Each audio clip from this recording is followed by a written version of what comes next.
थोड्याच वेळात सुरुवात होईल. मी रविशंकर पाटलांना विनंती करतोय की गुरु पौर्णिमेनिमित्त आपण थोडं तरी मनोगत या ठिकाणी व्यक्त करावं. गुरुजी, आज आपला मान आहे आणि आजच्या दिवशी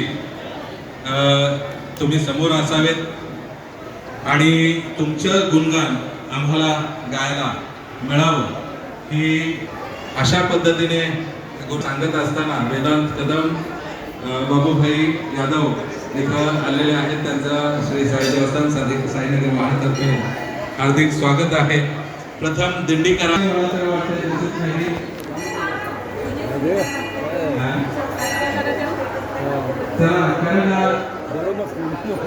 तेरा वर्ष दिल्लीत सतत चालत येणारे असले तर जरा इकडे यायचं आहे. आणि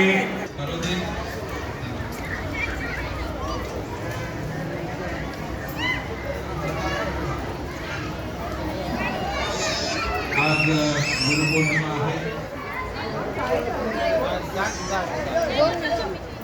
श्री सच्चिदानंद सद्गुरु साईनाथ महाराज की जय. गुरुपौर्णिमा आहे आणि गुरुपौर्णिमेनिमित्त आपण सर्वजण एकत्र जमलेलो आहोत. गुरुचा सन्मान करण्याच्या दिवशी फार महत्त्वाचा आहे.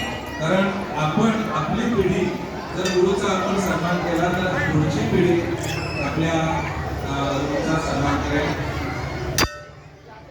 अर्थातच प्रथम गुरु म्हणजे आई आणि वडील. द्वितीय गुरु म्हणजे आपल्याला माहिती आहे आता जे घोषणा झालेले आहे गुगलवर सर्व माहिती आहे आणि त्या माध्यमातून या मंदिराची जागा हे निश्चित गेल्या काही वर्षापासून जे सेवा करत आहेत आणि कुठलेही मोल न देता ते दुसरे गुरुजी आणि आपले सर्वांचे गुरुजी म्हणजे मडुली गुरुजी. त्याचबरोबर या साईंची सेवा करत असताना अनेक साई भक्त सेवा करत असतात. पण जे या साईंच्या मंदिरात सतत सेवाभावी व्यक्तिमत्व आहेत ते म्हणजे आमचे चिरल्या गावचे. आणि काही बोललं तर इथून साधारणतः 10-12 किलोमीटर 7-8 किलोमीटर रोजचं जायचं आणि तिथंही आरत्या त्या आरत्या असो किंवा असो हे सगळ्या गोष्टी ते सांभाळत असताना जे आमचे नाथाभाऊ आहेत त्यांचा आपण दरवर्षी सन्मान करतो. आणि सन्मान करत असताना गुरुजींचा सन्मान त्यांच्या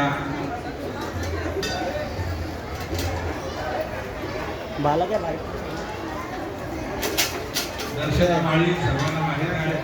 उत्कृष्ट निवेदिका आणि शिक्षिका सुद्धा आहे. आज मनापासून धन्यवाद त्यांचा.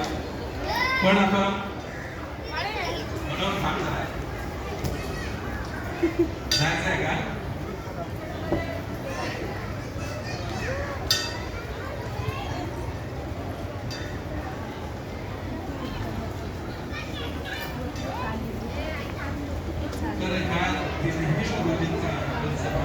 अरे तुम्ही जा पुढे, तुम्ही जा खूप लांब आहे. नाही तुम्हाला जाते लवकर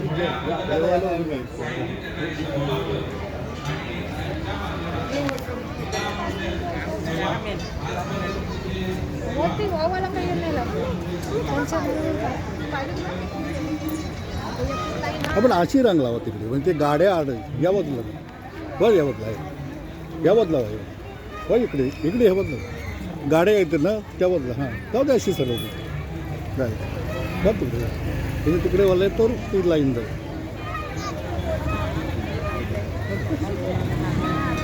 अशी चालू